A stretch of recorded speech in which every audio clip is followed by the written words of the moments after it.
여러분 안녕하십니까? 광주 MBC 뉴스투데이 시작합니다. 먼저 오늘의 주요 뉴스입니다. 이재명 당대표 후보가 민주당 광주 전남 권리당원들로부터 압도적인 지지를 받으며 당대표 자리를 사실상 예약했습니다. 더불어민주당 광주시당 위원장에는 이병훈 의원이, 전남도당 위원장에는 신정훈 의원이 각각 선출됐습니다. 목포시가 추진 중인 자녀 안심 그린숲 조성 사업이 지지부진하다는 비판을 받고 있습니다. 굴껍데기를 재활용해 비료를 만드는 기업이 적정 시설을 갖추지 못해 환경을 오염시키고 있다는 지적을 받고 있습니다.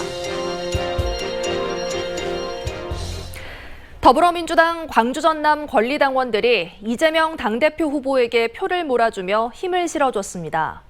이재명 후보는 80% 가까운 득표율을 기록하며 사실상 승부를 굳혔습니다. 조현성 기자가 보도합니다. 당대표와 최고위원 선거의 최대 승부처로 꼽혔던 광주 전남.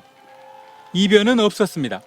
이재명 후보는 광주에서 78.6, 전남에서는 79.0%의 득표율을 기록했습니다. 누적 득표율은 78.3%로 박용진 후보와는 57%포인트 이상 차이를 유지하며 이재명 대세론에 사실상 쐐기를 박았습니다.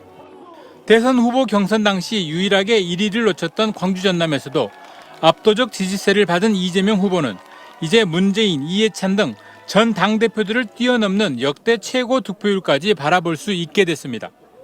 우리 당원 동지 여러분들의 높은 지지에 진심으로 감사드립니다. 어머니의 사랑을 느꼈습니다.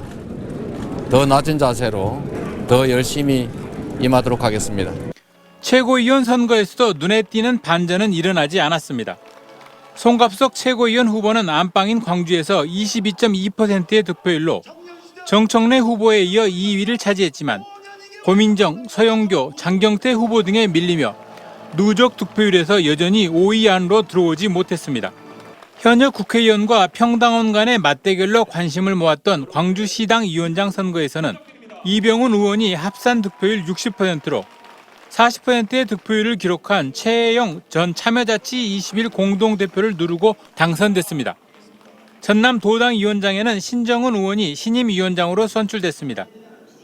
한편 민주당 당대표 경선은 권리당원 투표 40, 대의원 투표 30, 국민 여론조사 25, 일반 당원 여론조사 5% 등을 반영하며 오는 27일 서울 경기 전당대회에 이어 다음 날 대의원 투표와 여론조사 결과 등이 합산 발표됩니다. MBC 뉴스 조현성입니다. 광주 전남의 코로나19 확진자가 병의원의 진료시간 축소 영향으로 닷새 만에 10,000명 이하로 떨어졌습니다. 최근 나흘 연속 확진자 수가 10,000대를 기록했던 광주와 전남의 코로나 확진자는 주말에는 각각 광주 4,032명, 전남 5,057명으로 9,000명대 초반으로 줄었습니다. 방역당국은 지난 17일 14,000여 명을 최고로 광주 전남의 코로나 신규 확진자가 4흘 연속 감소세를 보였지만 이 같은 현상이 일시적인지 추세적인지는 단정하기 어렵다며 개인 위생수칙의 준수를 거듭 당부하고 있습니다. 이번 주 들어서는 더위가 점차 수그러들 텐데요. 그래도 당분간은 30도를 웃도는 더위가 이어지겠습니다. 현재 광주와 전남 동부 지역을 중심으로 폭염주의보가 발효 중인 가운데 한낮 체감온도 33도를 웃돌겠습니다. 오늘 광주의 한낮 기온은 32도 안팎으로 어제만큼이나 더운 날씨가 이어질 전망입니다. 현재 하늘 모습 보시면 구름은 거의 지나지 않고 있는 상태인데요. 오늘 오전 전남 내륙을 중심으로는 짙은 안개가 낄 수 있겠습니다. 교통안전에 주의하셔야겠습니다.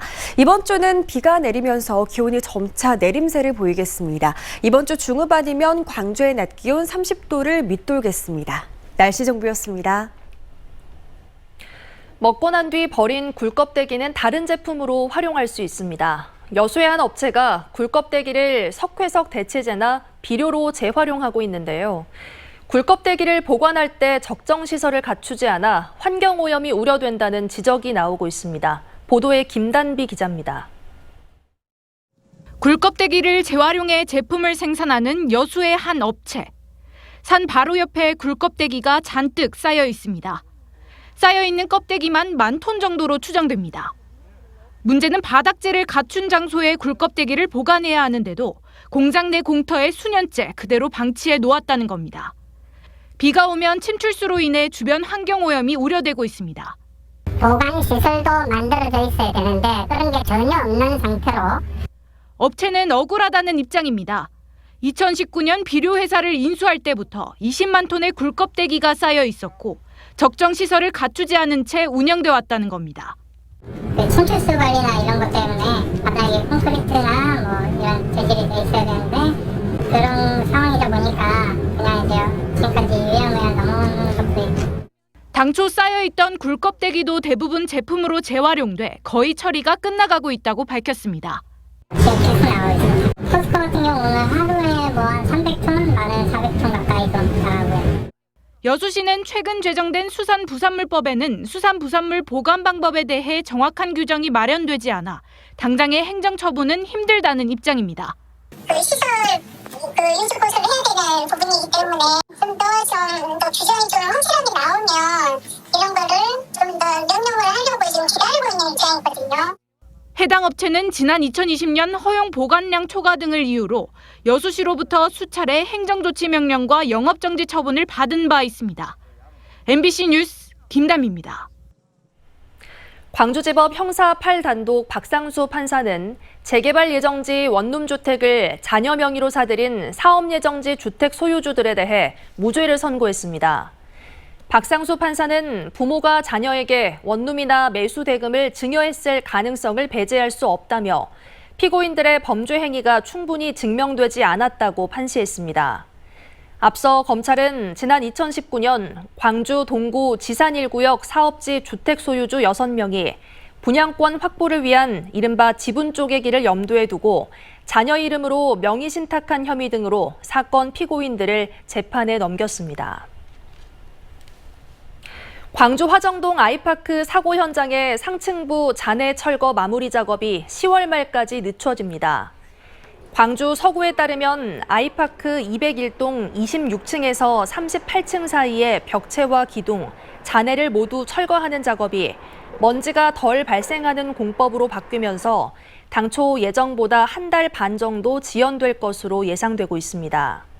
현대산업개발은 201동 23층 이상의 잔해를 먼저 제거한 뒤 전면 철거에 나설 방침인데 해체해야 하는 기둥과 벽체 조각 112개 가운데 현재까지 10% 정도만 제거된 상태입니다. 광주 서구 풍암저수지 인근에 주차돼 있던 차량에서 부패된 시신이 발견돼 경찰이 수사에 나섰습니다. 어제 오후 7시쯤 광주 풍암저수지 주차장에 주차돼 있던 SUV 차량에서 화재가 발생했다는 신고가 접수됐습니다. 경찰은 소방당국이 불을 끈 차량의 운전석에서 부패가 상당히 진행된 40대 남성의 시신이 발견됨에 따라 정확한 사건 경위를 조사하고 있습니다.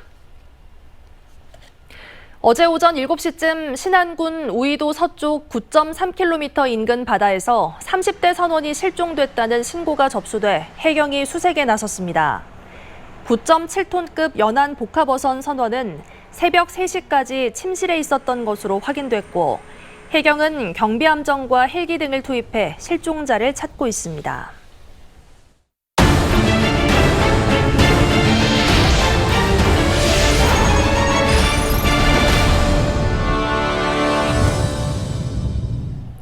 어린이 통학로의 안전을 확보하고 아이들을 미세먼지로부터 보호하기 위해 자녀 안심 그린숲 조성 사업이 진행되고 있는데요. 똑같이 사업 계획이 확정되고 예산이 확보됐음에도 유독 목포시만 다른 지자체보다 관련 사업 추진 상황이 지지부진합니다. 박종호 기자가 취재했습니다.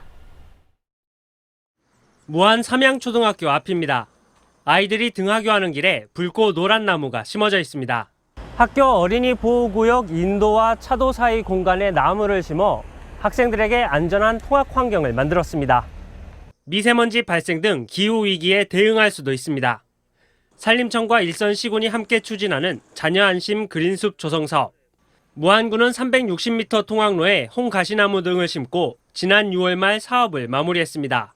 밝은 분위기도 연출하고 아이들이 이제 색채감 있는 거를 보면은 더 교육이 좋을 것 같아서.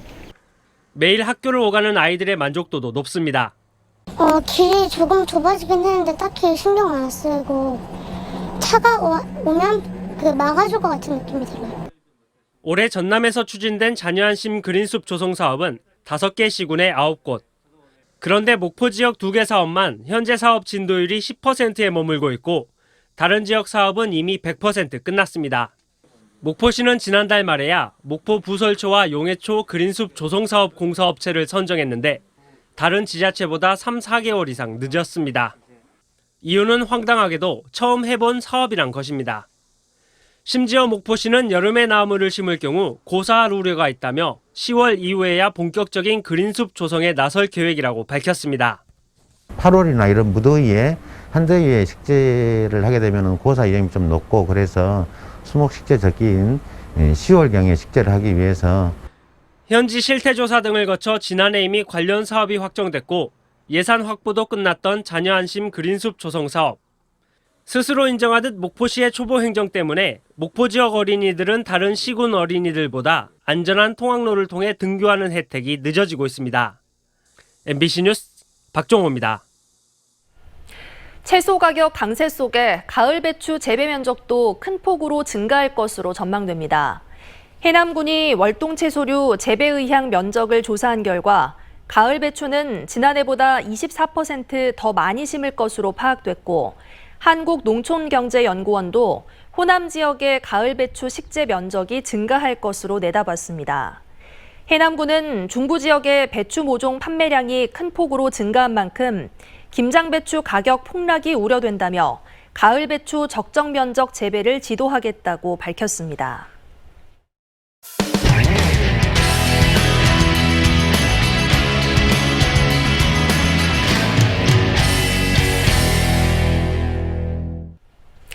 반려동물을 키우는 가구가 늘면서 유통가도 반려동물 동반 고객 잡기에 나섰습니다. 반려견 출입이 금지됐던 백화점과 쇼핑몰이 빗장을 풀었고 반려견을 위한 각종 서비스를 강화하고 있습니다. 부산 MBC 민성빈 기자의 보도입니다. 지난해 농림축산식품부 조사 결과 국내에서는 638만 가구가 860만 마리의 반려동물을 키우는 것으로 나타났습니다. 반려동물 양육 가구는 매년 증가 추세를 보이고 있는데 코로나19 유행 이후에는 입양이 크게 늘면서 2020년에는 27.7%, 4집 가운데 한 집이 반려동물 가구였습니다. 키우는 반려동물 대부분은 강아지이며 양육 비용은 월 17만 6천 원 정도로 조사됐습니다. 반려견 가구가 늘고 씀씀이도 커지면서 유통가도 동물을 가족처럼 여기는 이른바 펫팸족을 위해 서비스를 강화하고 있습니다. 강아지를 실은 유모차나 가방이 있으면 대부분의 백화점과 쇼핑몰에서 애견 전용 승강기를 이용해 자유롭게 쇼핑을 할 수 있습니다. 일부 백화점에서는 애견 카페와 유치원을 비롯해 시간 단위로 반려견을 돌봐주거나 훈련과 산책, 미용 등 다양한 유료 서비스를 제공하고 있습니다. 아무래도 백화점 내부에 강아지를 편하게 맡겨놓고 이제 쇼핑하거나 식사하시거나 영화도 보실 수 있고 마트 장도 보실 수 있고 하시기 때문에 만족도는 상당히 이제 높으신 편입니다. 각종 반려동물 용품이 인기를 끌면서 시내 각 쇼핑몰의 관련 매출도 증가 추세입니다. 사료나 위생용품뿐 아니라 장난감과 의류 등 다양한 제품이 소비자들 사이에 인기를 끌고 있습니다. 거의 유모차 종류가 지금 많이 사가시는 추세로 많이 나가요. 제일 많이 나가요. 다른 것들은 이제 장난감, 노즈워크 이쪽으로 이제 종류별로 종류가 많다 보니까 반려동물 인구 1,500만 명, 반려동물 산업 예상 규모가 6조 원에 이르는 가운데 펫팸족을 잡기 위한 지역 유통가의 경쟁은 더욱 치열해질 전망입니다. MBC 뉴스 민성빈입니다. 이번 주 들어서는 더위가 점차 수그러들 텐데요. 그래도 당분간은 30도를 웃도는 더위가 이어지겠습니다. 현재 광주와 전남 동부 지역을 중심으로는 여전히 폭염주의보가 발효 중인 가운데 한낮 체감온도 33도를 웃돌겠습니다. 오늘 광주의 한낮 기온 32도 안팎으로 어제만큼이나 더운 날씨 예상됩니다. 현재 하늘 모습 보시면 구름은 거의 지나지 않고 있는데요. 오늘 전남 내륙을 중심으로는 안개가 짙게 낄 수 있어서 교통안전에 주의하셔야겠습니다. 광주의 현재 기온 25도 안팎까지 올라 있습니다. 한낮 기온은 대부분 지역에서 30도를 웃돌면서 덥겠습니다. 목포의 한낮 기온 30도, 해남의 낮 기온 31도 예상되고요. 곡성의 낮 기온은 32도 안팎까지 오르겠습니다. 바다의 물결은 최고 1.5m에서 2m 안팎으로 비교적 잔잔하겠습니다. 내일부터는 비가 지내는 날이 많겠고요. 이번 주 후반 들어서 광주의 한낮 기온 30도를 밑돌겠습니다. 날씨 정보였습니다. 이상으로 뉴스 마칩니다. 함께해 주신 여러분 고맙습니다.